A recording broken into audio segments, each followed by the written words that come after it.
Hello, and welcome. Welcome to this quiet space, this sanctuary for your mind. I am so glad you have found your way here tonight to Black History for Sleep. Come in now, out of the noise and the rush of your day, and allow the weight of the world to gently, softly, roll off your shoulders. There is nothing for you to do right now, nowhere else for you to be, except here, in this present moment of peace. Find your most comfortable position, perhaps nestled deep in your pillows, your blankets drawn up around you like a soft, warm hug. Feel the support of the surface beneath you, holding you, grounding you. Let go of any tension you might be holding in your jaw, in your shoulders, in your hands. Take a slow, deep breath in, filling your lungs with calm and stillness. And as you exhale, release everything that is no longer serving you. Release the worries, the lists, the conversations. Just let them drift away, like clouds dissolving in a vast evening sky. Another deep breath in, inviting tranquility to fill every part of you, and a long, slow breath out. Good. Tonight, our journey takes us to West Africa, to a land cradled by the great Niger River, a land of sweeping savannas, ancient trade routes, and legendary kings. We are going to listen to the story, the epic, heartfelt story, of the rise and enduring legacy of the Mali Empire. This is a story of resilience, of a people who turned suffering into strength and built one of the most magnificent civilizations the world has ever known. It is a story of gold and salt, of scholars and storytellers, and of a prophesied king who first had to learn to stand on his own 2 feet. So just relax, close your eyes if you feel comfortable doing so, and let my voice be your guide. There is no need to hold on to every word, simply let the story wash over you, a gentle tide carrying you toward a deep and restful sleep. If you enjoy these journeys, please consider subscribing to Black History for Sleep, joining our community of listeners who find rest and knowledge in the quiet telling of these important histories. For now, though, just rest. Let your mind drift. Let your body sink into comfort. We are traveling back in time, back to the heart of ancient Mandan, where our story begins. Before there was Mali, there was the land. Picture it in your mind's eye, a vast expanse under a wide, generous sky. The earth itself is a canvas of rich, ochre red, and dusty gold. During the rainy season, it is covered in a blanket of vibrant green grasses, so tall they ripple and sway like a gentle sea in the warm breeze. And scattered across this landscape are the giants of the savanna, the baobab trees. Their trunks are immense, thick and sturdy, their bark smooth and grey, like the skin of an elephant. They look ancient because they are. They are silent witnesses, keepers of centuries, their strange, root-like branches reaching up to the heavens, as if pleading for stories from the stars. The air here smells of the earth, of damp soil after a quick rain, of sweet grasses, and of the distant smoky scent of cooking fires from a nearby village. And listen, can you hear it? The sound of the savanna is a symphony of quiet life, the hum of insects, the gentle coo of a dove, the far-off chatter of monkeys. It is a soundscape of immense, unhurried peace. Winding through this land, the lifeblood of its people is the Niger River. It is not a straight, rushing river, but a meandering, graceful one. It bends and curves in a great arc, a benevolent embrace. Its waters are sometimes murky, sometimes clear, reflecting the vast blue sky above. Along its banks, life thrives. Fishermen in long, narrow pirogues cast their nets, their movements practiced and patient. Women come to the water's edge to collect water, their conversations a soft, melodic murmur. Children laugh and splash in the shallows. The river is everything. It is a source of food, a highway for trade, a place of spiritual significance. It is a constant, reassuring presence, a silver ribbon tying the land and its people together. This region, known as the Mandan, was the homeland of the Mandinka people. They were a proud and ancient people, skilled farmers, clever traders, and renowned hunters. Their society was built on strong family bonds, on clans and lineages that stretched back through generations. Their history was not written in books of ink and paper, but in the memory of living libraries. They were called the griots. The griot was the storyteller, the historian, the poet, the musician. They were the keepers of the collective soul of their people. They could recite genealogies that went back hundreds of years, telling the story of every great leader, every important battle, every significant marriage. Their instrument was the kora, a beautiful harp lute with a sound like liquid starlight. When a griot played the kora and began to speak, everything else stopped. People would gather, their faces illuminated by the flickering firelight, and they would listen. They would listen to the epics of their ancestors, and in doing so, they would understand who they were, where they came from, and what it meant to be Mandinka. For many years, the people of the Mandan lived under the shadow of a greater power, the Ghana Empire. Also known as Ouagadougou, it was the first of the great West African empires, a powerful state that had grown immensely wealthy from its control of the trans-Saharan trade routes. Caravans of camels, hundreds, sometimes thousands of them, would make the perilous journey across the vast desert, the sea of sand, to trade. From the north, they brought precious salt, a vital mineral for life in the hot climate, along with fine fabrics, glassware, and copper. And from the south, from the lands of the Mandinka and their neighbors, came the most desired commodity of all, gold. The gold of West Africa was legendary. It was said to be so plentiful that kings would tether their horses to solid gold nuggets. The Ghana Empire did not mine the gold itself, but it controlled the lands where it was found and taxed the trade heavily. This wealth created a powerful and sophisticated society with a grand capital city, a strong army, and a complex system of governance. The Mandinka people were, for a time, vassals of this great empire. They paid their tributes, and they watched, they learned. They saw how power was built, how trade created wealth, how a strong leader could unite disparate groups of people.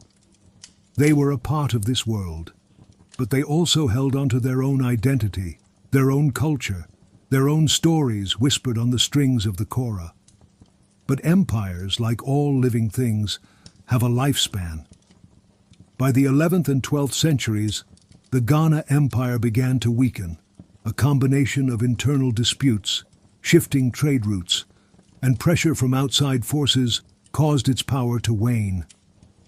The great central authority that had held the region together for so long began to crumble. And into this power vacuum, a new and terrifying force emerged. This new power came from a neighboring kingdom, the kingdom of Soso, and it was led by a man whose name was spoken in hushed, fearful tones, a man who was both a king and a powerful sorcerer. His name was Soumaoro Kanté. Soumaoro was not a builder of nations in the way the old kings of Ghana had been. He was a conqueror, a man who ruled through fear. He was said to possess dark magic, to be a master of the esoteric arts. The stories told by the griots paint him as a truly fearsome figure. They said his royal chamber was not adorned with gold and silks, but with the grim trophies of his vanquished enemies. They whispered that his personal balafon, a sacred wooden xylophone, was made with human bones, and that he was the only one who could play it. He was known as the Sorcerer King, and his power was as much mystical as it was military. One by one, the small kingdoms that had once been part of the Ghana Empire fell to Soumaoro and his Soso warriors. He would sweep in, his army a force of brutal efficiency, and crush all resistance. He dismantled the old order. He disrespected the ancient traditions. He demanded crushing taxes and tributes, but worse than that, he sought to crush the spirit of the people he conquered. Soumaoro had a particular disdain for the Mandinka people. Perhaps he sensed their resilient spirit, their deep-rooted pride. He took their lands, he seized their goods, and he did something that was, to them, the cruelest blow of all. He forbade the griots from telling their stories. He silenced the kora, He outlawed the ancient songs and epics. Imagine that for a moment. Imagine a world where your history, your identity, your very sense of self is made illegal. The stories that had defined generations, the songs that celebrated heroes and mourned losses, the genealogies that connected the living to the ancestors, all of it was forced into silence. It was an attempt to erase them as a people, to make them forget who they were. The Mandan fell into a period of deep despair. The land that was once vibrant with music and poetry became quiet, a heavy, fearful silence. The baobab trees stood as lonely sentinels over suffering people. The Niger River flowed on, a sad, silent witness to their pain. The people prayed for a savior.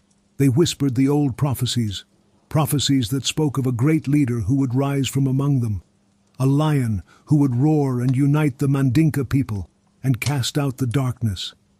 It was into this world, a world of fear and suppressed hope, that a child was born, a child upon whom all the desperate hopes of a nation would one day rest. His name was Sundiata Keita. Sundiata's story does not begin with a roar, but with a whisper. It begins with a prophecy delivered to his father, Nare Magan Konate, the king of the small Mandinka state of Niani. The king was already a respected leader, though his power was limited under the shadow of the Soso. One day, a hunter, a divine soothsayer, came to his court. The hunter told the king that a prophecy had been revealed to him. He said that the king must take a second wife, a woman who was not beautiful in the conventional sense. The hunter described her as a buffalo woman, strong but perhaps unattractive, even hunchbacked. He warned the king that she would be his bride, and that the son she bore him would one day become the greatest king of all, the uniter of the Mandan, the Lion King. The king, Nare Magan Konate, was a man of faith. He listened to the prophecy and held it in his heart. Sometime later, 2 hunters arrived at his court, bringing with them a woman they had found in a remote land. Her name was Sogolon Keju, and she matched the prophecy perfectly. She was hunchbacked, and her features were considered plain. Some people mocked her, calling her the buffalo woman. But the king saw past her appearance. He saw the strength in her eyes, the dignity in her posture. He remembered the prophecy, and he took her as his wife. Sogolon was a woman of immense inner power. She was said to possess the spirit of the buffalo, a creature of formidable strength and protective instincts. She endured the taunts and the scorn of the king's first wife, Sasuma Berete, with quiet grace. Sasuma was beautiful and proud, and she had already given the king a son, Dankaran Tuman. She could not understand why her husband would bring this strange, unattractive woman into their lives. Her jealousy was a poison in the court. And then, Sogolon gave birth to a son. They named him Mari Jata, but the world would come to know him by another name, Sundiata. The birth of this child, however, did not bring immediate joy or vindication. In fact, it brought confusion and shame. The boy who was prophesied to be a great king could not walk. For years, Sundiata remained crippled. His legs were weak and useless. He would crawl on the floor, a small, quiet boy in the shadow of his healthy, boastful half-brother, Dankaran Tuman. Sasuma, the first wife, saw this as a victory. She openly mocked Sogolon and her useless son. "Look at the Lion King," she would sneer. "He crawls like a lizard." The humiliation was immense. Sogolon would often weep in private, her heart breaking for her son's condition and for the constant ridicule she faced. But she never lost faith. She loved her son fiercely. She would tell him the old stories. She would instill in him the values of the Mandinka people: courage, honor, and perseverance. Sundiata, for his part, was a quiet and observant child. While other boys were running and playing, he was watching, listening. He saw the way people behaved, the cruelty of his father's first wife, the unwavering love of his mother. He saw the suffering of his people under the rule of Soumaoro Kanté. He said little, but his mind was sharp and his heart was growing strong. He carried the weight of the prophecy within him, a silent, heavy burden. The years passed. The king, Nare Magan Konate, grew old and died. According to tradition and the king's own wishes, Sundiata was supposed to inherit the throne. But he was still a cripple, a boy who could not even stand. Sasuma Berete seized the opportunity. She conspired with the council of elders and had her own son, Dankaran Tuman, declared king. With her son on the throne, Sasuma's power was absolute. Her cruelty towards Sogolon and Sundiata intensified. They were moved to a small shabby hut in the backyard of the palace. They were given scraps to eat. The humiliation was total. Sundiata, now a young boy, was a public disgrace, the living symbol of a failed prophecy. One day, the ultimate insult occurred. Sogolon went to the Queen Mother's stores for some baobab leaves, a common ingredient for cooking. Sasuma Berete looked at her with contempt and said, "Go and have your son get them for you." Then she laughed, a cruel, mocking sound. "Oh, that's right," she added. "He cannot walk." This was the moment, the breaking point. Sogolon returned to her hut, her body shaking with tears of shame and anger. She found her son sitting quietly on the floor, and she broke down. Her sobs were the sound of years of accumulated pain, of a mother's heartbreak. Sundiata looked at his mother. He saw her pain, and something inside him, a great, dormant power, finally awoke. In a quiet, steady voice, he said to her, "Mother, stop crying. I am going to walk today." He told her he would not just bring her a few leaves from the baobab tree. He would bring her the entire tree.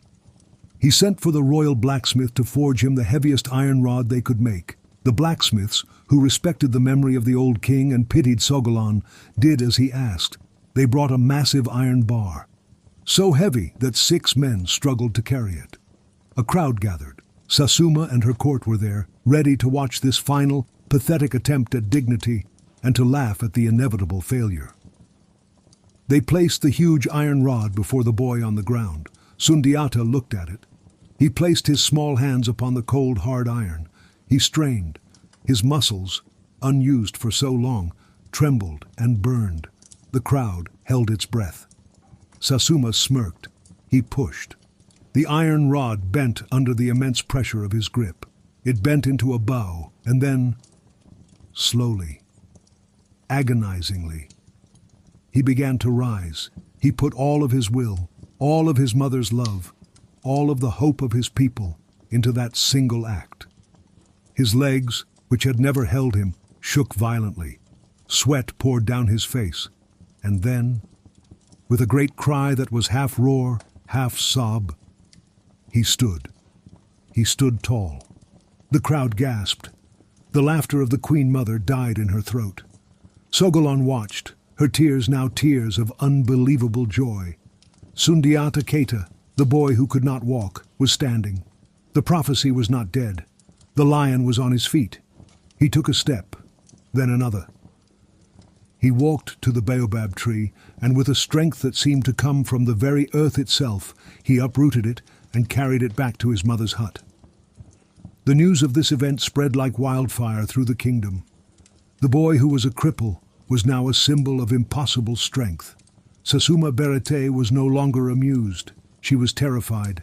This boy was a threat, a real threat to her son's throne and to her own power. She began to plot against him, her fear making her even more dangerous. Sogolon knew that her son's life was now in grave danger. As long as they remained in Niani, Sasuma would stop at nothing to eliminate him. With a heavy heart, she knew they had to leave. They had to go into exile. And so one night, under the cover of darkness, Sogolon, Sundiata, and his sisters slipped away from the capital. Their exile was not a flight of shame, but a strategic retreat, a journey that would forge the boy into the man he needed to become. For years they wandered through West Africa. It was a time of hardship, but also a time of profound learning. They sought refuge in the courts of different kings, sometimes welcomed, sometimes treated with suspicion. Sundiata's reputation preceded him. Some rulers feared him, seeing in him the potential to be a rival. Others admired his strength and his quiet dignity. During these years in exile, Sundiata grew from a boy into a young man. He was no longer frail. His body became strong and powerful from a life of hunting and training.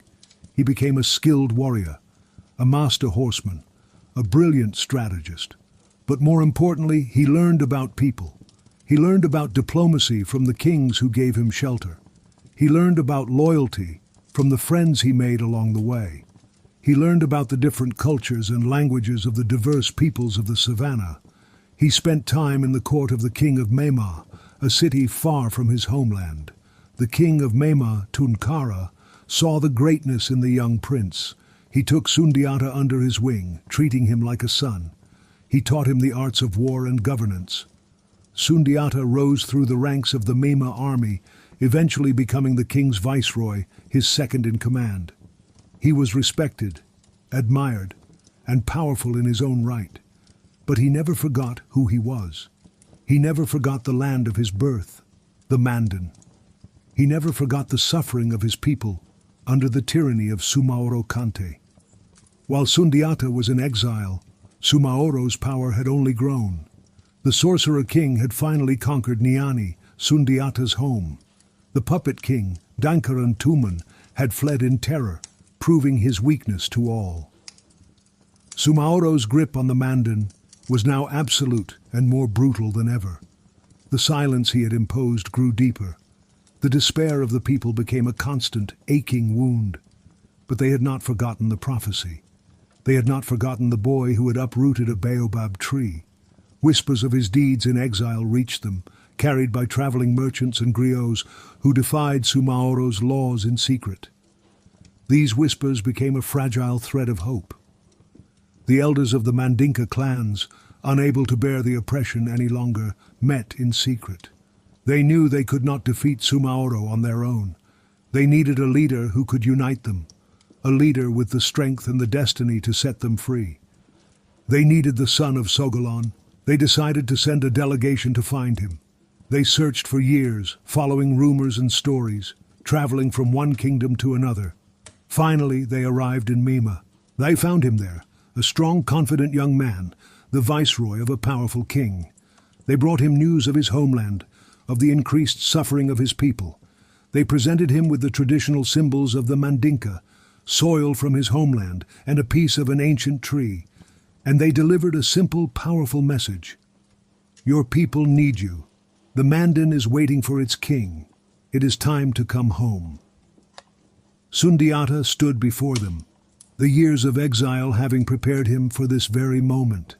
The quiet, observant boy was gone. The crippled child was a distant memory. Before them stood a leader, a warrior, a king in waiting. He looked at the soil from his home. He felt the weight of his people's suffering, and he knew that his journey in exile was over. A new journey was about to begin. The journey to reclaim his birthright, to unite the scattered clans, to face the sorcerer king Soumaoro Kanté, and to build an empire that would be remembered for 1,000 years. The lion was returning to the savanna, and the world was about to hear his roar. As we leave Sundiata here, at this turning point in his life, on the cusp of his great destiny, just allow your mind to absorb the stillness of this moment, the quiet anticipation, the promise of what is to come. Feel the deep, calm rhythm of your own breathing, in and out. Let the story settle within you, a seed of history planted in the quiet garden of your mind. There is nothing else you need to do. Just drift and float, and allow yourself to sink deeper and deeper into a state of profound and peaceful rest. The rest of the story will be here when you need it. But for now, there is only this moment, this peace. This is quiet. Sleep now, sleep deeply, sleep well. Of course. Let us continue the story. Settle back into your comfortable place, letting your body remember its state of rest. Take a soft, easy breath and let it go. We return now to the savanna, to a young man on the edge of destiny, the air around him still and filled with purpose. The story is waiting. Welcome back. The world is quiet around you, and you are safe. Let the gentle flow of the story carry you further now, deeper into rest. We left Sundiata in the city of Mema, a man grown, a leader tested, having just received the call from his homeland. The soil of the Mandan is in his hands, and the desperate plea of his people is in his heart. There is no hesitation. There is only the calm certainty of a path long prophesied, a path he has been walking towards his entire life, even when he could not walk at all. The first step on the journey home is to say farewell. Sundiata goes before the king of Mema, Mansa Tonkara, the man who had sheltered him, trained him, and treated him as a son. This is not the pleading of a refugee, but a conversation between two leaders. In the cool, earthen throne room, surrounded by the quiet dignity of the court, Sundiata speaks. He speaks of his people, of their suffering under the sorcerer king Soumaoro. He speaks of the prophecy, not with arrogance, but with the heavy humility of one who accepts a great burden. He thanks the king for his years of kindness, for the lessons in statecraft and in war, and then he asks for his leave. "I must return," he says, his voice steady and clear. "My time as your viceroy is over. My time as the Lion of Mandan must now begin." The king of Mema looks at the young man before him.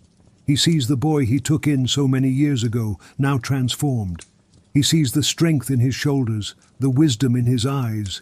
He feels a father's pride and also a king's understanding. He knows that you cannot hold back a river that is destined for the sea. To try would be to break the natural order of things. Mansa Tonkara does not refuse. Instead, he honors Sundiata's destiny. He officially releases him from his service. But he does more than that. He offers him a gift to begin his quest. He gives Sundiata a contingent of his own soldiers, a small army of horsemen, skilled and loyal, to form the core of the rebellion. He provides them with supplies, with weapons, with grain, with horses. It is a gesture of immense respect and faith. A king betting on another king. And so, Sundiata leaves Mema not as a fugitive returning in secret, but as a prince marching to war, with a recognized army at his back. The procession files out of the city gates, a ripple of quiet determination. Sundiata rides at their head, his posture straight, his gaze fixed on the southern horizon, towards home. His mother, Sogolon, is with him. Her heart, which has known so much sorrow and so much pride, is now filled with a quiet, prayerful hope. She has seen her son crawl, she has seen him stand, and now she sees him ride forth to claim his kingdom. The journey back to the Mandan is not swift. It cannot be. Sundiata's task is not simply to march to Niani and challenge Soumaoro. The Mandinka people are not yet a single unified force. They are a collection of clans, scattered, frightened, and distrustful after years of oppression. His first war must be a war of words, a campaign of diplomacy. He must weave the frayed threads of his nation back together, one clan at a time. His first destination is the kingdom of Tabon, ruled by a childhood friend, Fran Kamara. As Sundiata's army approaches, Fran Kamara, who had submitted to Soumaoro out of necessity, rides out to meet him. There is a tense moment. But when he sees Sundiata, his friend from long ago, all fear vanishes, replaced by a surge of hope. He had been waiting for this. The two friends embrace, and the king of Tabon pledges his forces, his loyalty, and his life to Sundiata's cause. The army of liberation has now doubled in size. This first, easy alliance is a powerful omen. It sends a message to the other clans. The lion has returned, and the tide is beginning to turn. From Tabon they travel, and the work of unification begins in earnest. Sundiata sends messengers ahead of him, carrying his word, the story of his return. He does not demand loyalty, he invites it. He approaches each clan leader with respect for their lineage and their autonomy. Imagine these meetings. They happen in the shade of a great baobab tree, or in the central meeting hut of a village, the air thick with the smell of wood smoke and history. The elders are there, their faces maps of wisdom and worry. The clan chief sits, listening, his expression unreadable. Sundiata stands before them. He does not speak first of war. He speaks of the Mandan. He speaks of their shared ancestors, of the traditions that Soumaoro has tried to extinguish. He reminds them of their greatness. He has his griot, a man given to him in Mema, tell the story of his birth, of the prophecy. He has his mother, Sogolon, the buffalo woman, sit with the elders. Her presence is a powerful symbol of legitimacy and spiritual strength. She is a living link to his father, the last true king of the Mandan. Some clan leaders join him immediately, their spirits ignited by his words. Others are hesitant. They have lived under Soumaoro's terror for so long. Fear is a cage that is hard to unlock. They have seen what the sorcerer king does to his enemies. They have families to protect. They ask for proof. They ask for a sign. Sundiata is patient. He understands their fear. He shows them his strength not through threats, but through demonstrations of his skill as a hunter and warrior. He shows them his wisdom by settling local disputes with fairness and compassion. He does not act like a conqueror come to claim his prize. He acts like a brother come to help his family. Slowly, painstakingly, the alliance grows. Clan by clan, the Mandinka people begin to believe again. They see in Sundiata not just a warrior, but a restorer, a healer. The silent, frightened land begins to find its voice. The quiet conversations of hope grow louder. The army swells. It is no longer just the soldiers from Mema and Tabon. It is now filled with blacksmiths and farmers, hunters and herders, the very people of the Mandan, rising up to reclaim their own destiny. And then, a crucial piece of the puzzle falls into place. A figure emerges from the heart of the enemy's territory. A figure of immense importance to Sundiata, and one who carries the key to Soumaoro's undoing. It is his half-sister, Nana Triban. Nana Triban was Sundiata's sister, daughter of his father's first wife, the cruel Sasuma Berete. But unlike her mother, Nana Triban possessed a deep sense of loyalty to her lineage and her people. After Soumaoro had conquered Niani, he had taken her as a wife, partly as a trophy, and partly to bind the royal line of the Mandan to his own rule. She had lived in the court of the sorcerer king, a prisoner in a golden cage. She had witnessed his cruelty firsthand. She had seen the inside of his horrifying magical chamber. But she was not merely a passive victim. She was intelligent, observant, and brave. While Sundiata was learning the art of war in exile, Nana Triban was learning the art of survival and espionage in the lion's den. She had played the part of the dutiful wife, all the while watching, listening. She learned Soumaoro's habits, his routines, his fears. And most importantly, through cunning and courage, she learned his greatest secret. She learned the source of his magical power, his tana, his taboo, the one thing that could neutralize his dark magic and make him vulnerable. The griots tell the story of how she coaxed the secret from him, using his own arrogance against him. She pretended to be in awe of his power, to admire his invincibility. She asked him, in feigned innocence, if anything in the world could possibly harm a man as great as he. Soumaoro, puffed up with pride, eventually boasted of his secret. He told her that his power came from his ancestors and that he could only be harmed if he came into contact with a very specific object. He revealed to her that the spur of a white rooster was his fatal weakness. A scratch from such a thing would drain his magic away, leaving him as mortal as any other man. Armed with this devastating knowledge, Nana Triban knew she had to escape. It was an incredibly dangerous gamble. Discovery would mean a terrible death. But her love for her people and for her brother Sundiata was stronger than her fear. With the help of loyal servants, she made her escape from Soumaoro's capital at Soso. It was a harrowing journey, riding hard through the night, always looking over her shoulder, until she finally reached the safety of her brother's ever-growing camp. Her arrival was a moment of profound joy and strategic triumph. The reunion between brother and sister was emotional. He had last seen her as a girl in Niani. Now she was a woman, a survivor, a hero. She brought with her not just the love of family, but the key that could unlock the entire war. She told Sundiata everything. She described Soumaoro's fortress, the morale of his troops, his strategies, and then she gave him the ultimate weapon. His power is not invincible, she told him. He has a tana, the spur of a white rooster. That is what you must use against him. This intelligence changed everything.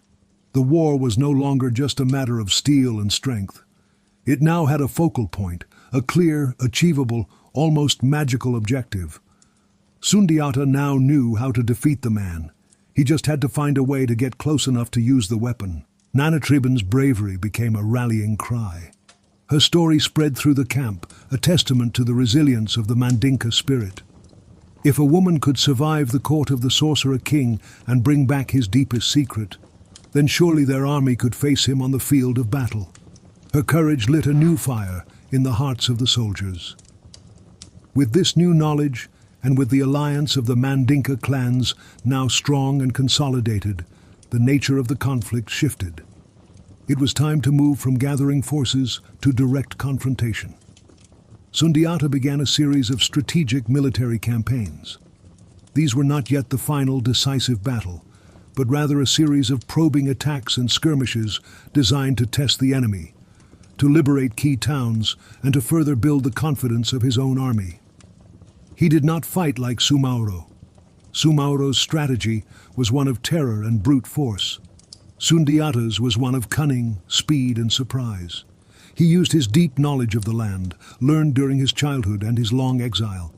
His horsemen would appear as if from nowhere, strike a key garrison, free the local population, and then melt back into the savanna before the main Soso army could respond. Let your mind paint a picture of these encounters, not with the harshness of violence, but with the grace of strategy. See Sundiata's cavalry moving through the tall golden grasses at dawn, the dust from their hooves catching the first light of the sun. Hear the soft jingle of harnesses, the quiet commands of the officers. There is no shouting, no chaotic rage. There is focus, discipline, and purpose. These early battles were crucial for morale. Every small victory sent ripples of hope across the region. Every town liberated from Soso control brought new recruits flocking to Sundiata's banner. The people saw that Soumaoro was not all-powerful. They saw that resistance was not futile. But Soumaoro was a formidable opponent. He was a master tactician himself, and his army was vast, experienced, and well-equipped. He responded to Sundiata's successes with even greater brutality, attempting to terrorize the populace back into submission. There were setbacks. There were losses. At times, the young alliance was pushed back, and the shadow of the sorcerer king seemed to loom large once more. During these moments, Sundiata's true leadership was tested. He mourned his losses, but he did not despair. He would gather his generals, his old friend Fran Kamara, and the other clan leaders, and they would re-strategize. He would walk through the camps at night, speaking to the soldiers, listening to their fears, and reminding them of what they were fighting for. Not for conquest, not for glory, but for the right to hear their children sing the old songs again. For the right to have their griots tell the stories of their grandfathers. For the right to live without fear. This was also a spiritual war. Both sides made sacrifices to the spirits of the land and the ancestors. Soumaoro, in his grim chamber, would consult his dark divinations. Sundiata, in the open air, surrounded by his people, would listen to the wisdom of the traditional priests. They would read the patterns in the dust, the flight of birds, the entrails of sacrificed animals, seeking guidance for the path ahead. Sundiata's most important spiritual advisor was his griot, Bala Faseke. He had been Sundiata's designated griot since childhood, but had been captured and forced to serve Soumaoro. In a raid on one of Soumaoro's provincial courts, Bala Faseke was liberated and reunited with his true master. This reunion was as important as Nana Triban's return. Bala Faseke was the memory of the nation. He began to sing the epic of the Keita clan again, openly, defiantly. The sound of his kora and his powerful voice was the sound of the Mandan's soul reawakening. He reminded the warriors of their noble lineage, of the prophecies strengthening their resolve in a way no general speech could. The campaign continued back and forth, across the plains and through the river valleys of the Mandan. With each passing season, Sundiata's forces grew stronger, more experienced and more united. He had successfully woven the disparate clans into a single formidable tapestry of rebellion.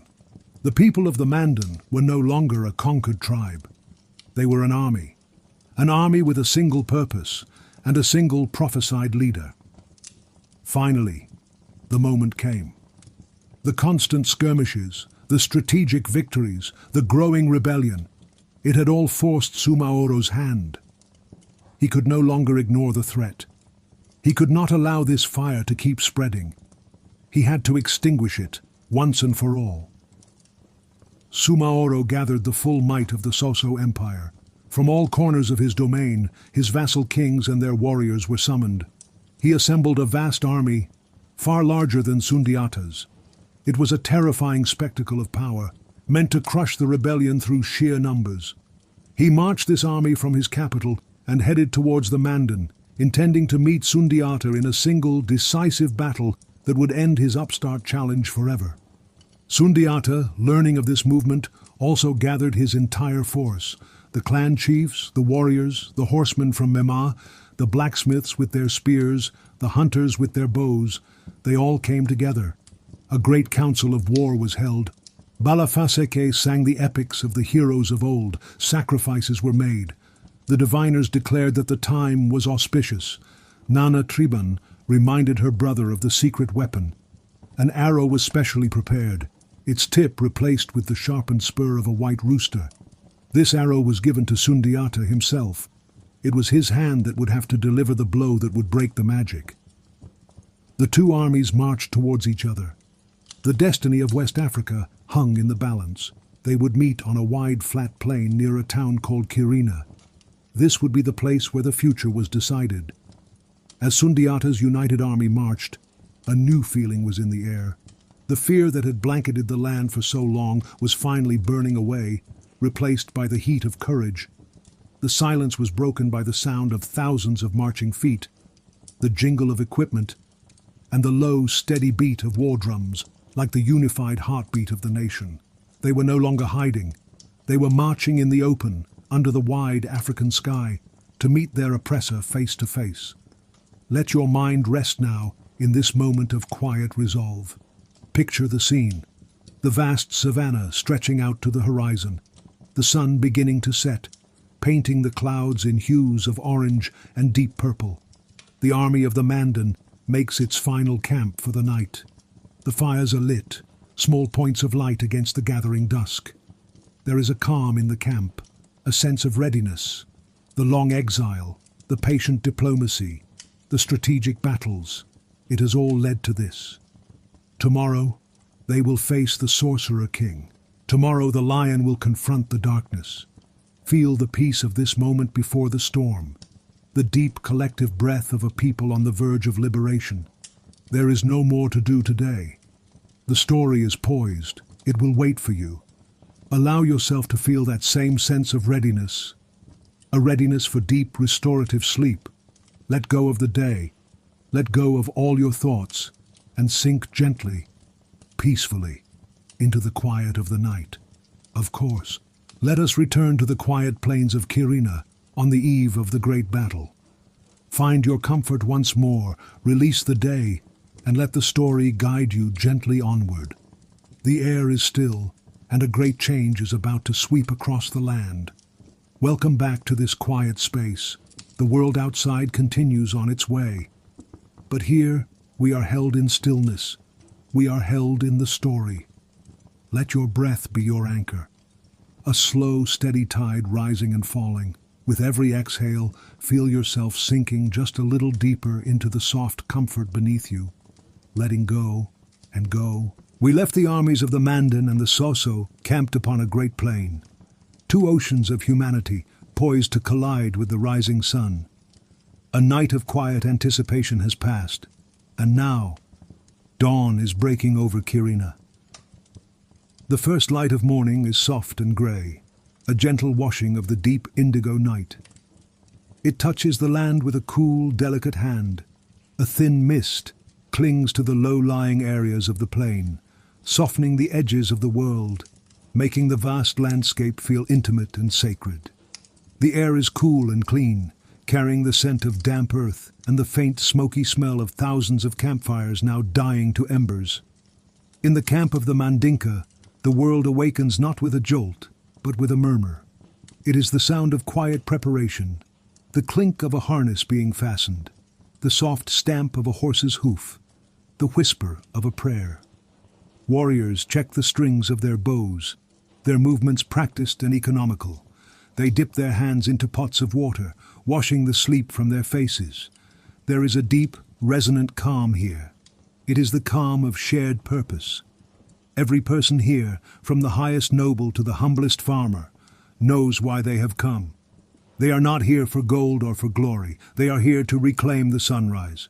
They are here to win back the right to their own names, their own songs, their own silence. Sundiata is already awake. He has been awake for some time, watching the stars fade, feeling the pulse of his army around him. He stands looking out across the plain, towards the still unseen enemy.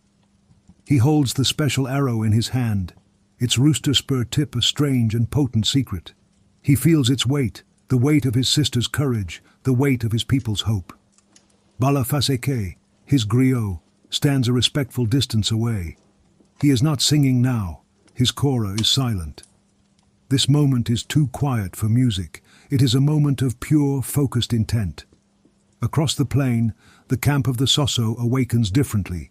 It is a city of warriors, and it stirs with a louder, more confident energy.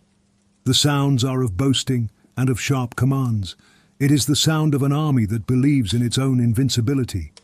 It is so vast that it covers the horizon, a sprawling metropolis of leather tents and picket lines. The banners of a dozen vassal kings forced into service flap half-heartedly in the morning breeze. At its center is Soumaoro Kanté. He emerges from his great tent, already clad in his black armor, adorned with the grim charms and amulets that speak of his magical power. He mounts his great black stallion, a creature as fearsome as its master. He looks out at his own forces, a sea of spear points and shields, and he feels no doubt. He has crushed rebellions before. He has slaughtered kings and scattered armies.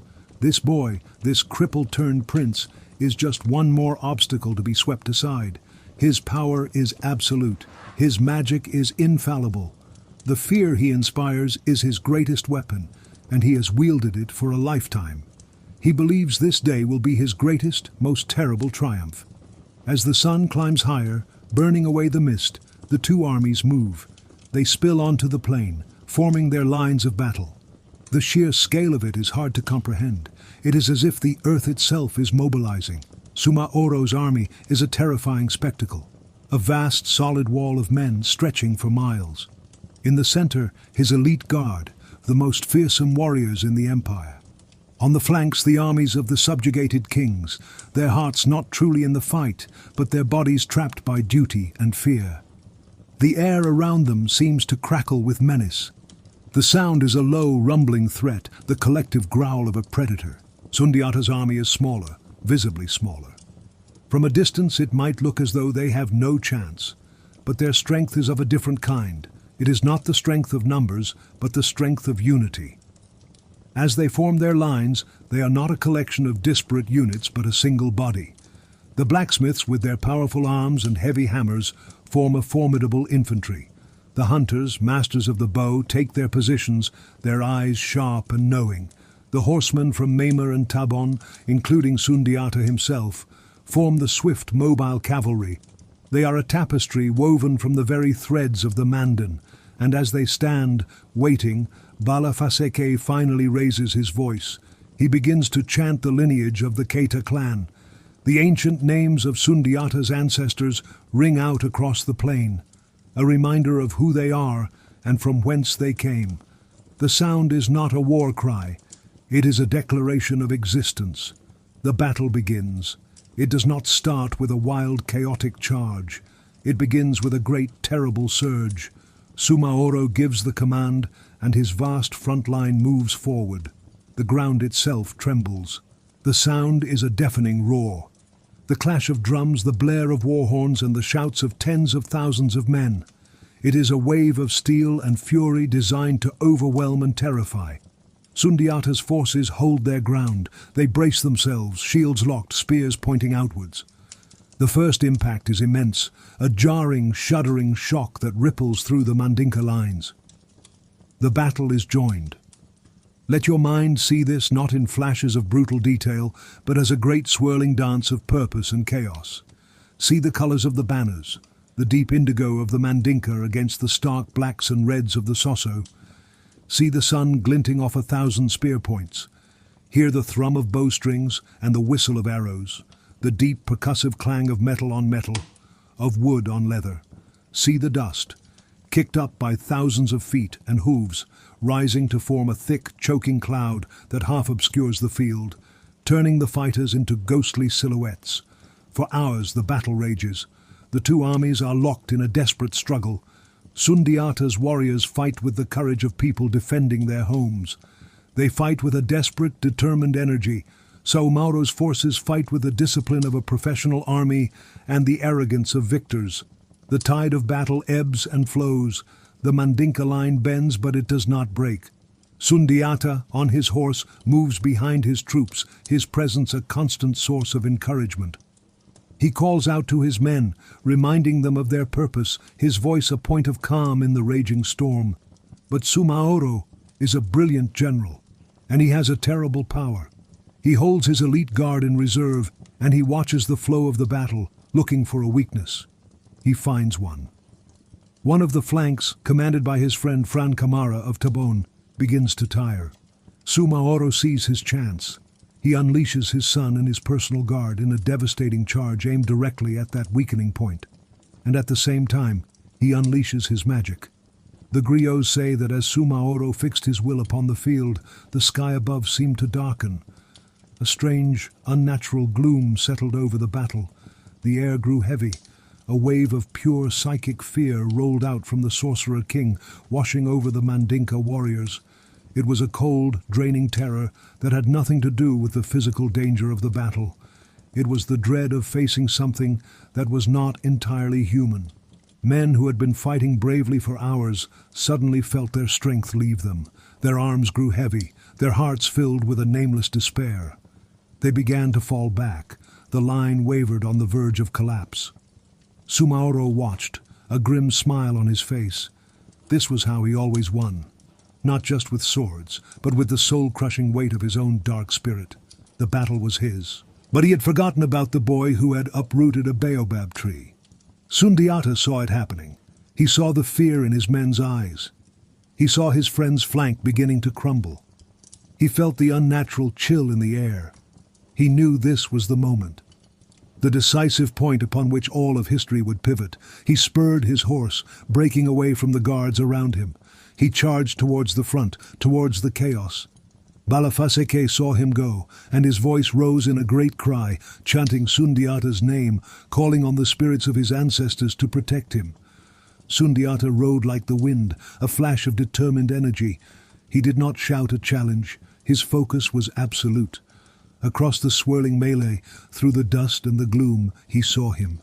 Soumaoro Kanté. The sorcerer king was sitting on his black horse, watching his victory unfold, a figure of supreme and terrible arrogance. He was the center of the darkness, the source of the fear. Sundiata reached for the special arrow. His fingers closed around the shaft. He pulled it from his quiver. Everything seemed to slow down. The deafening roar of the battle faded to a distant, muffled hum. The frantic movements of the men around him became a slow, unfolding dream. There was only himself, his target, and the arrow of destiny. He knocked it to his bowstring. He drew it back, the muscles in his arm and shoulder straining. The world narrowed to the small space between his eye and the tip of the arrow, the sharpened, bone-white spur of a rooster. He aimed, not for the heart, not for the head. He just needed to touch him, to break the spell. He released the bowstring. The arrow flew. It was a tiny thing in the vast, chaotic expanse of the battlefield, a whisper of hope sent flying into a storm of violence. It cut through the thick, dusty air, true and straight. Soumaoro, confident in his magical protection, saw it coming. He may have even laughed. An arrow could not harm him, but this was no ordinary arrow. It did not pierce his armor. It did not sink deep into his flesh. It simply grazed him. The rooster spur at its tip lightly scratched his shoulder, a scratch. That was all it was, but the effect was immediate and catastrophic. Soumaoro Kanté let out a cry. It was not a cry of pain. It was a cry of pure, undiluted terror. He felt his power, the dark, ancient energy he had commanded his entire life, drain out of him in a single, horrifying rush. It was like a vessel shattering, its contents spilling into the dust. The supernatural dread he projected across the field vanished.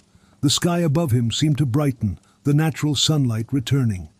The connection to the spirits that had made him invincible was severed.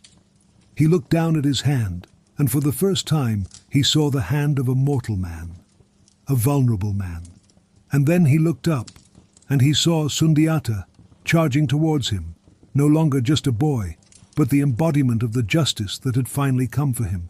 Fear, a feeling he had only ever inspired in others, now consumed him completely. He turned his great black horse so violently that the animal reared in protest, and he fled. The invincible sorcerer king, the terror of the savanna, turned and ran. His own army saw it. They saw the look on his face. They saw their god king, the source of all their strength and all their fear, fleeing the field like a common coward. And in that moment, the Soso army ceased to exist. Its soul had been torn out. The vassal kings, who had served Soumaoro only because they feared him, saw their chance. They were not loyal to a mortal man who ran from a fight. They signaled to their own troops to withdraw. The entire vast military machine, built on a foundation of terror, collapsed in on itself. The retreat became a rout. The battle was over. The victory was total. Sundiata did not stop to celebrate. He and a small group of his finest cavalry, the elite horsemen from Mema, pushed their tired horses into a gallop. They pursued Soumaoro. The chase was on. They had to ensure that the darkness could never rise again. They chased him from the plains of Kirina towards the mountains of Kulikoro, a rugged, rocky landscape of cliffs and caves. Soumaoro rode with the desperation of a man whose entire world has crumbled. He was no longer a king. He was just a fugitive. He galloped towards a ravine, a deep cleft in the earth. Sundiata and his men were closing in. They saw him ride into the ravine, and then he was gone. When they reached the spot, there was no sign of him. No horse, no man. It was as if the very rock had swallowed him whole. The legends diverge here. Some say he found a cave and disappeared deep within the earth, never to be seen again. Others say the spirits of the mountain, seeing his wickedness, simply unmade him, absorbing him into the stone. He was not killed by a human hand. He simply vanished. His end was as mythic and as strange as his reign of terror. He became a story, a cautionary tale whispered by parents to their children, a vanquished ghost haunting the lonely places of the earth. Back on the plains of Kirina, the sun was beginning to set. The dust was settling. A great quiet descended upon the field. It was not an empty silence. It was a silence filled with relief, with exhaustion, with a dawning, unbelievable joy. The Mandinka warriors, bruised and tired, slowly began to realize what they had accomplished. They had faced the darkness, and they had won. They had freed themselves. They looked at their leader, Sundiata, as he returned from the pursuit. They saw not a conquering tyrant, but the man who had given them back their world. The silence that Soumaoro had brutally imposed upon their land was finally truly broken. And in its place, for the first time in a generation, a new sound began to rise. It was the sound of a song of freedom. Let your mind rest in this moment of profound peace. The peace of a long struggle is finally over. The setting sun bathes the savanna in a warm, golden light. A gentle breeze whispers through the tall grasses. The day is done. The battle is won. The empire of fear is dead. The empire of Mali is about to be born. There is nothing more that needs to happen now. Just this feeling of release, of resolution. Let it permeate your own body, your own mind. Let go of any battles you have been fighting in your day. Lay down your worries. The victory is won. And now, it is time for rest. Deep, peaceful, restorative rest. Of course, the great battle is won. The tyrant has vanished, and a deep peace has settled over the land. Let us return to the savanna to witness what grows from the soil of victory. Settle in, breathe out the day, and let the story of creation begin. Welcome back. The quiet is here to hold you. The stillness is here to soothe you. Let your body grow heavy. Your mind grows light. There is nowhere to be but here, floating gently on the stream of this story. We have journeyed through darkness and uncertainty. We have witnessed the dawn of freedom, and now we will rest here in the long, peaceful afternoon of a promise fulfilled. The dust of Kirina has settled, not just on the land, but in the hearts of the people. The great ragged sigh of relief has been breathed. The air itself feels different. It is lighter. It tastes of hope. In the days following the great victory, there is no wild celebration, no vengeful triumph. Instead, there is a deep, communal quiet. It is the quiet of builders surveying a site before they begin their work. The work of making a nation. Sundiata Keita, the Lion of Mandan, did not declare himself a conqueror. He did not impose his rule through the point of a spear. The foundation of his empire would not be fear, for he had just vanquished fear itself. The foundation would be unity. It would be justice. It would be a shared understanding. And so he sent out his messengers. They rode from the victorious camp, their horses no longer galloping into battle, but trotting with the steady pace of peacemakers. They carried a summons, a call to all the kings, clan chiefs, and wise elders who had joined the great alliance. Sundiata called for a gbara, a great assembly. It was time to talk. It was time to decide together what kind of world they would build upon the ashes of the old one. They gathered at a place that would become known as Kurukan Fuga. Picture this scene. It is not held within the stone walls of a fortress, but out in the open, under the vast, benevolent sky of the Mandan. They chose a large cleared plain, a place where everyone could see everyone else, a place of equality. In the center stood a magnificent tree, its branches offering shade, its roots deep in the earth, a symbol of life and connection. The 12 kings of the Mandinka alliance were there, the core of the new nation. The leaders of the great clans were there, the warriors, the holy men, the artisans, the griots. They came and sat in a great circle. There was no throne placed higher than the rest. There was only the circle, a shape with no beginning and no end. Sundiata sat among them, not as a master, but as a first among equals. His mother, Sogolon, was there, an honored elder, her presence a reminder of the spiritual journey that had brought them to this day. And at the heart of the proceedings, the voice of the assembly was Balafasike, the griot. He was more than a storyteller now. He was the living constitution. His memory held the precedents, the genealogies, the customs. He was the repository of their shared identity. For days they talked. The sun would rise, warm the earth, and set again. The nights would be cool and clear, the sky brilliant with stars. And still they talked. They spoke of the horrors of Soumaoro's reign and swore, never again. They spoke of the needs of their people, of the disputes between clans, of the hopes for their children. It was a slow, deliberate, and sacred process. They were weaving the soul of a new nation, thread by careful thread. Finally, a consensus was reached. Balafasike stood before the assembly. He struck a chord on his kora, its clear, bright sound calling for silence. And he began to speak. He did not read from a scroll. He proclaimed from memory, from the heart of the people. He proclaimed the Kurukan Fuga, the great charter that would be the law of the Mali Empire. And on that day, the kings and clan leaders, with one voice, gave Sundiata Keita a new name. They called him Mansa, King of Kings. The Kurukan Fuga was not a document of cold laws and punishments. It was a poem about how people should live together. It was a declaration of dignity. As you rest here, let the spirit of these laws wash over you, a soothing balm of ancient wisdom.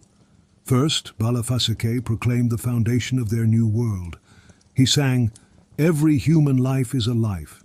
Imagine the power of those words to a people who had been treated as less than human. It was a radical declaration of empathy. The charter went on to forbid the raiding of neighbors for slaves. It declared that the suffering of another person was a thing to be taken seriously.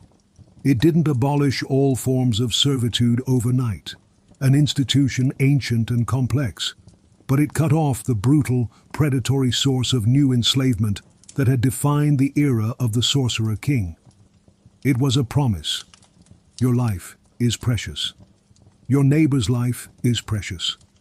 We will not build our house on the ruins of another's. Then the charter spoke of women. It honored them. It recognized the pain and struggle of Sundiata's own mother, Sogolon, and his sister, Nana Triban. The law declared that women should not be taken against their will, that they should be respected in society, that they must be included in the conversations of governance. Respect our women, the law commanded, for they are our mothers. It was a promise. You will be seen. You will be heard. You will be honored. The Kurukan Fuga then turned to the organization of society. It was a vision of harmony, where every person and every clan had a clear and honored role. It was like tuning a great orchestra, ensuring every instrument played its part in the national symphony. The great clans were assigned their duties. Some were designated as the clan of warriors, the Jontan Ni Woro, the quiver carriers, responsible for the defense of the empire. Others were designated as the clans of holy men, the Morikanda, who would be the guardians of faith and morality. And it gave special recognition to the Nyamakala, the artisan clans, the blacksmiths, whose work was seen as a powerful magic, transforming earth into iron, the woodcarvers, the leather workers. These were not seen as lower classes, but as essential pillars of the nation, masters of vital skills and secret knowledge. They were given their own rights, their own respected place in the great circle. And of course there were the griots, the jailis, the keepers of the word. Bala Faseke's clan was confirmed as the official historians of the empire, counselors to the Mansa. They were given the sacred duty of remembering, of speaking truth, of ensuring that the story of the people would never again be silenced. This system gave everyone a place to belong. It was a promise. You have a purpose. You are a vital part of the whole. Your contribution is valued. The charter then spoke of the land itself, the forests, the rivers, the great baobab trees. It established rules for the sustainable use of resources. It declared that certain trees were sacred and could not be cut down needlessly. It defined property rights not through fences and walls, but through a system of mutual understanding designed to prevent the disputes over land and water that could tear communities apart. It was a promise. We will care for the earth that feeds us. It is our shared home. And finally, the Kurukan Fuga spoke of how people should treat one another. It was a guide to daily conduct, a vision of a polite and compassionate society. It spoke of joking relationships, a brilliant social mechanism where certain clans were designated as official cousins who could publicly tease and criticize each other without offense, a way to release social tension and hold even the powerful in check with humor. It commanded hospitality to strangers, and it offered a profound piece of wisdom on forgiveness and moving forward. It said that an old lie, a long-standing dispute, should not be allowed to fester forever. Let the past be the past. Let us focus on the present we are building together. This was the foundation of the Mali Empire. Not a decree from a single man, but a covenant, a sacred promise made by a people to themselves to live in dignity, harmony, and peace. With the laws established, the spirit of the empire had a home. Now, it needed a body, a capital city, a heart from which the lifeblood of the new nation could pulse. Sundiata did not choose to rule from the vanquished Soso capital, a place tainted by dark memories. He chose to return to his childhood home, Niani. But he did not simply move back into the old palace. He decided to build it anew as a symbol of the rebirth of his people. The building of Niani was a joyous collective effort. The very clans that had been assigned their roles at the Kurukan Fuga now put their skills to work. The blacksmiths forged the tools. The woodcarvers shaped the great support beams. Masons and builders came from every corner of the new empire. Imagine the sounds, not the crack of a whip, but the sound of people singing as they worked, the rhythmic thud of clay being mixed with straw to form bricks, the cheerful chatter of 100 different dialects, all working towards a single goal. The air smelled of wet earth, of curing wood, of fresh thatch for the roofs.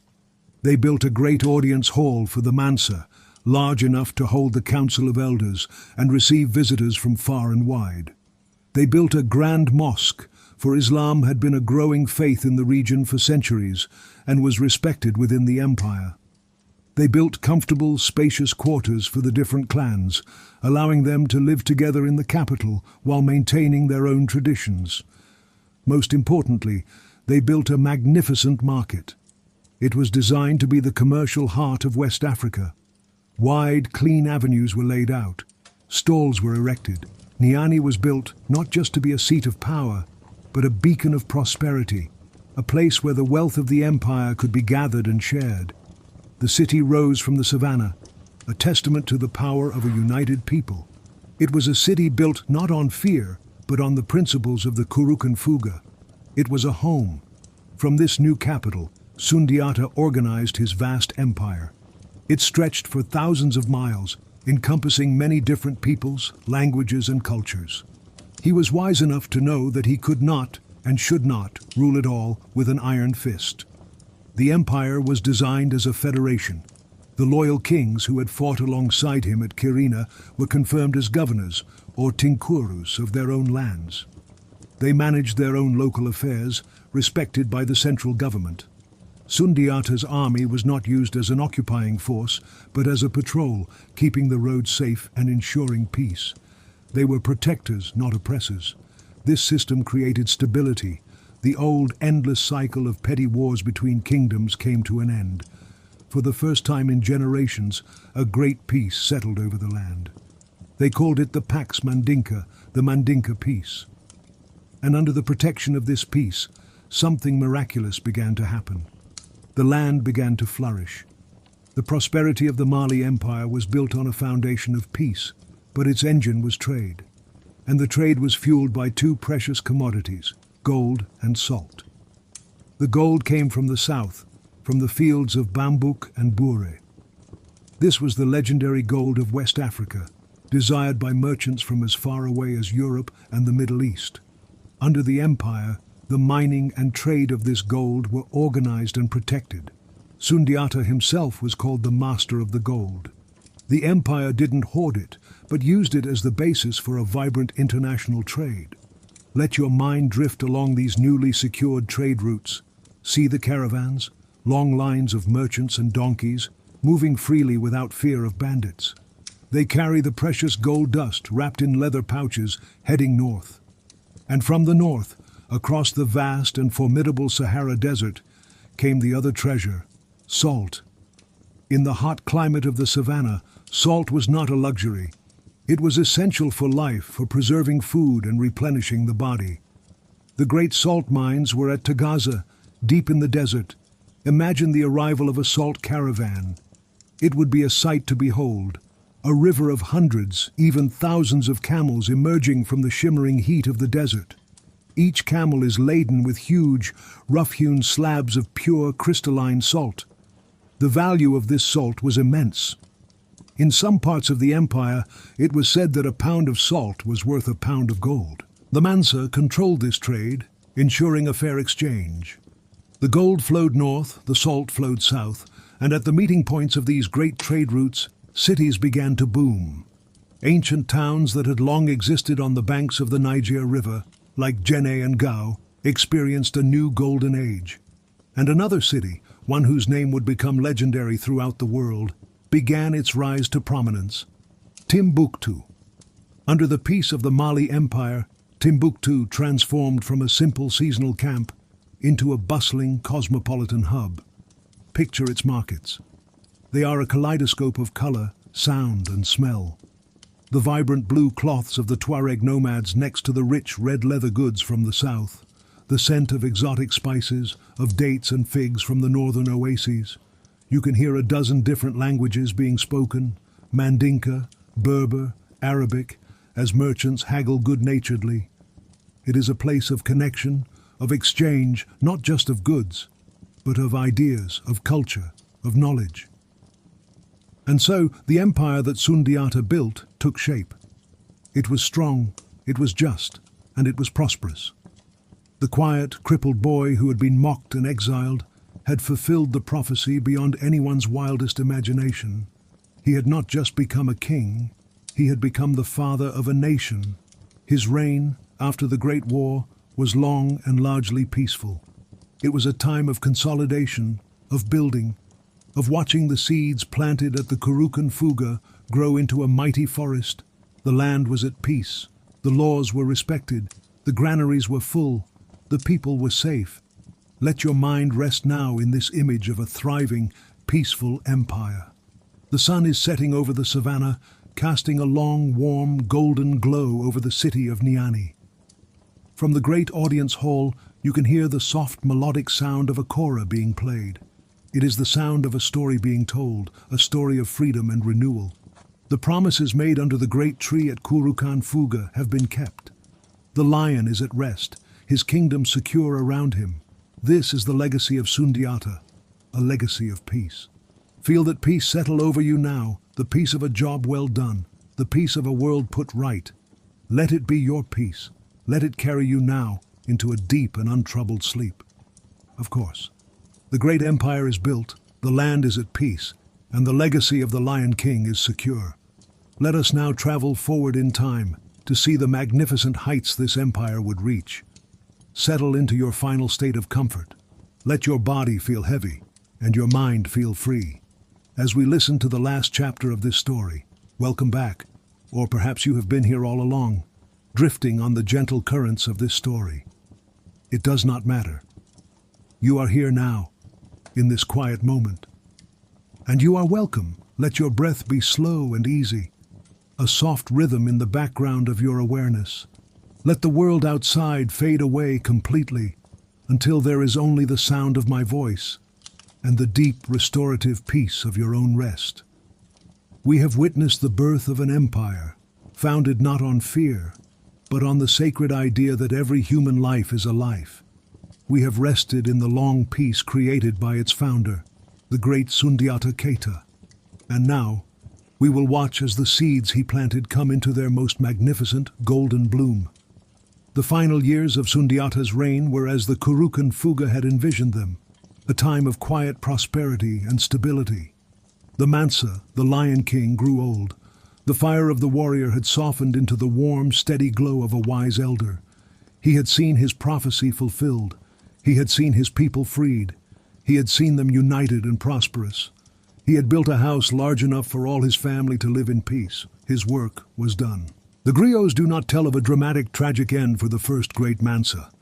They say he passed away quietly, his legacy as solid and as enduring as the great baobab trees of his homeland. He had created something that was stronger than one man. He had built an idea, an institution. And so, when he was gone, the empire did not crumble. The great circle he had formed at Kurukan Fuga held strong. His sons succeeded him. First Wali, then Bata, then an adopted son, Abubakari. They inherited a stable, well-organized state, and for the most part they maintained the peace and prosperity that their father had established. They continued to secure the trade routes, to uphold the laws of the charter, and to ensure that the granaries remained full.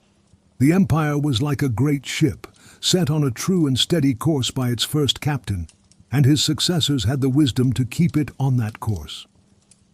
These were years of quiet growth and consolidation. The foundations of the house were settling and becoming stronger with each passing season.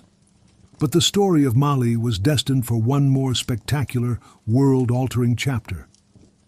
The chapter that would take the name of this West African empire and etch it onto the maps and into the minds of the entire known world. This chapter would be written not by Sundiata's son, but by his grandnephew. A man who inherited an empire at the height of its power and wealth, and who, through a single astonishing act of faith, would show the world what the Lion of Mandan had built. His name was Musa Keita. The world would come to know him as Mansa Musa. Mansa Musa came to the throne around the year 1312. He was the 10th Mansa of the empire. He inherited a kingdom that was peaceful, powerful, and almost unimaginably wealthy. The systems put in place by Sundiata generations earlier were working perfectly. The gold flowed from the southern mines, the salt from the northern deserts. The cities of Djenné, Gao, and the increasingly important Timbuktu were vibrant centers of commerce and culture. Musa was a different kind of leader than his great-uncle. Sundiata had been a warrior, a uniter, a man forged in conflict and exile. Musa was a man of peace, a devout Muslim, a scholar, and an administrator. He was deeply thoughtful and pious. He saw himself not just as a king, but as a steward of the great blessing that God had bestowed upon his land and his people. And as a devout Muslim, he felt the call of one of the 5 great pillars of his faith. He felt the desire to make the Hajj, the sacred pilgrimage to the holy city of Mecca, thousands of miles away, across the great expanse of the Sahara and the lands of the Middle East. This would be no ordinary pilgrimage. A king does not travel like an ordinary man. A king of the Mali Empire, the master of the gold, travels in a manner that reflects the majesty of his kingdom and the depth of his devotion. Mansa Musa began to plan an expedition so grand, so lavish, so utterly spectacular, that its story would be told for centuries to come. It would be a statement to the world, a statement of faith, of power, and of the incredible wealth of his golden empire. The preparations took months, perhaps even years. It was a logistical undertaking of breathtaking scale, but it was done with the calm efficiency of a well-run state. The finest silks and brocades were prepared for the clothing of the court. Enormous amounts of food and supplies were gathered, and then there was the gold. Mansa Musa ordered his treasuries to prepare the gold for the journey. The amount was staggering. The accounts of the Arab historians who later documented the event speak of it in tones of disbelief. They say that tens of thousands of pounds of pure gold dust were packed into pouches. 80 to 100 camels were requisitioned for the sole purpose of carrying this gold. Each camel was said to carry up to 300 pounds of solid gold. And then there was the procession itself. It was not an army, but a moving city. The griots say that 60,000 people were part of the caravan. At its head was Mansa Musa himself and his senior wife. They were attended by a personal retinue of 12,000 servants, each one said to be dressed in the finest silks and carrying a staff of solid gold. 500 of these servants marched ahead of the Mansa, a wave of gold and silk announcing his arrival. Behind them came the court officials, the doctors, the teachers, the griots, and a military escort of thousands of soldiers, not for conquest, but for protection on the long and perilous journey. When all was ready, this great river of humanity and wealth began to move. It flowed out from the capital of Niani, a spectacle of such magnificence that it must have silenced all who witnessed it. The procession stretched for miles. A golden city, slowly, deliberately, beginning its long walk towards the rising sun. Imagine the journey. Let your mind drift with this great caravan. First, they move across the familiar landscape of the savanna. The tall grasses, the giant baobab trees. The sun is warm, the pace is unhurried. The sound is a low, constant murmur. The soft padding of thousands of camel feet on the dusty earth. The gentle bleating of the sheep and goats brought for food. The murmur of thousands of conversations. The distant rhythmic clang of a blacksmith's hammer making a repair. It is a peaceful, self-contained world, moving with a singular purpose. Then they reach the edge of the great desert. The Sahara, the sea of sand. Before them lies an ocean of dunes, of rock, of vast empty space. For many in the caravan, who had lived their entire lives in the green lands of the Mandan, it must have been a terrifying and awe-inspiring sight. But the Mali Empire was a master of the desert. The Tuareg guides, who knew the Sahara like a sailor knows the sea, led the way. The journey was timed to move between the ancient oases, the precious islands of water and life in the vast emptiness. Let your mind rest in the quiet of the desert night. The caravan has stopped. The tents are pitched. The campfires are lit, their small flames flickering against an immense darkness. Above, the sky is a deep, cloudless velvet blue. The stars are so bright and so numerous they look like spilled diamonds. The silence is profound. It is a sacred silence, broken only by the soft whisper of the wind over the dunes. It is a time for contemplation, for prayer, for feeling small and yet connected to the vastness of the universe. For Mansa Musa, this was the heart of the journey, a slow, meditative approach to the Holy Land. After months of travel, the great caravan emerged from the desert. They had crossed the sea of sand, and they arrived in a city that was itself one of the great centers of the world at that time, Cairo. The arrival of Mansa Musa and his golden procession in Cairo in the year 1324 caused a sensation unlike any other. The people of Cairo were accustomed to wealth, to power, to the caravans of kings. But they had never seen anything like this. This river of West Africans, dressed in splendor, with their quiet dignity and their unbelievable amounts of gold, left the city speechless. The Sultan of Egypt, Al-Nasir Muhammad, heard of their arrival and invited Mansa Musa to his palace. At first, there was a point of protocol. The Sultan expected the visiting king to bow before him, but Mansa Musa, a proud and pious man, humbly replied that he would only ever bow to God. He maintained his dignity, and the Sultan, impressed by his piety and the sheer scale of his wealth, treated him as an honored equal. The two great leaders spoke for hours, and a deep respect formed between them. But it was Mansa Musa's actions in the city itself that would become legendary. He was a man of immense generosity. During his stay in Cairo, he gave away gold to anyone in need. He bestowed lavish gifts upon the court officials. He spent so much gold in the markets, buying goods and services for his vast entourage, that he flooded the entire economy of the city. Think of it. So much new gold was suddenly introduced into circulation that the value of gold itself plummeted. The price of everything else skyrocketed. Mansa Musa had, completely by accident, through an act of pure, uncalculated generosity, destabilized the economy of one of the world's most powerful cities for more than a decade. The story of the fabulously wealthy African king, whose generosity could break economies, became a legend that spread all through the Middle East and into Europe. Cartographers began to draw new maps, and on the space for West Africa, they would draw a picture of a king on a throne holding a massive nugget of pure gold. That king was Mansa Musa.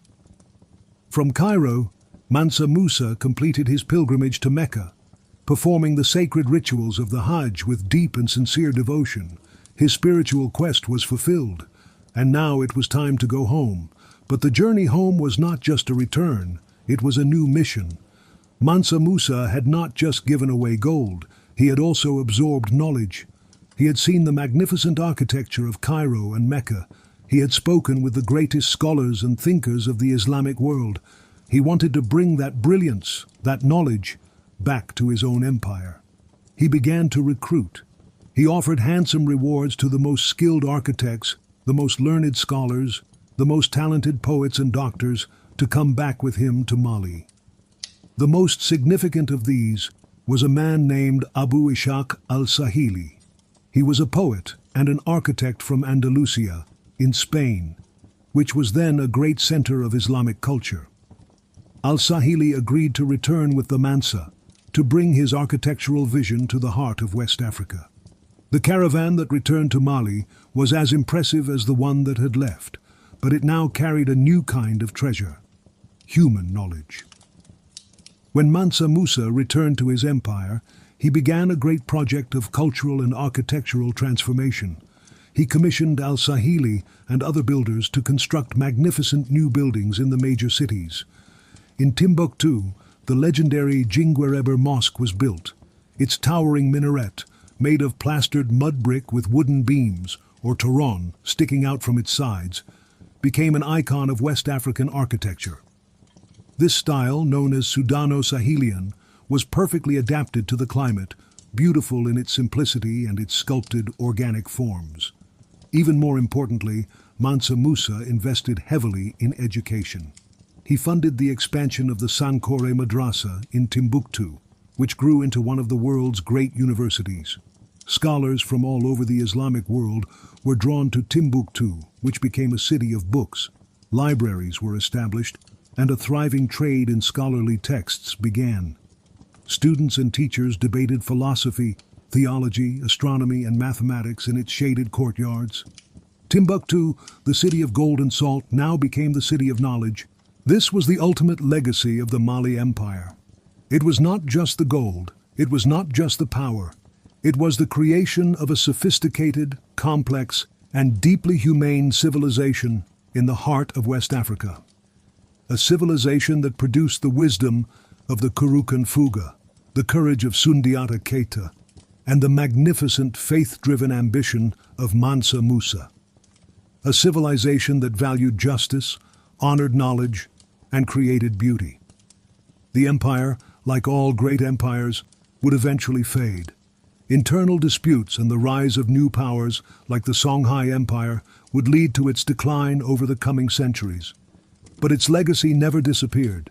It lives on in the music of the Kora, which still tells the epic of Sundiata.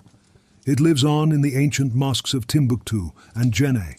It lives on in the memory of a time when a West African king, through his piety and his wealth, put his nation on the map of the world. It lives on in the principles of justice and human dignity that were its founding ideal. And so our story comes to a close. Let your mind rest here, in the quiet of the West African savanna. The sun has set, the great empires have faded into history, but the wind still whispers through the tall grasses, and if you listen closely, you can still hear the echo of their story. A story of a crippled boy who became a lion. A story of a king who showed the world the meaning of generosity. A story of a people who built a home of peace, of justice, and of gold. Let that story be a gift to you tonight. A gift of peace, a gift of dignity. Carry its quiet strength with you into your deep and restful sleep. Sleep now, sleep well, and know that you are a part of a long and beautiful human story.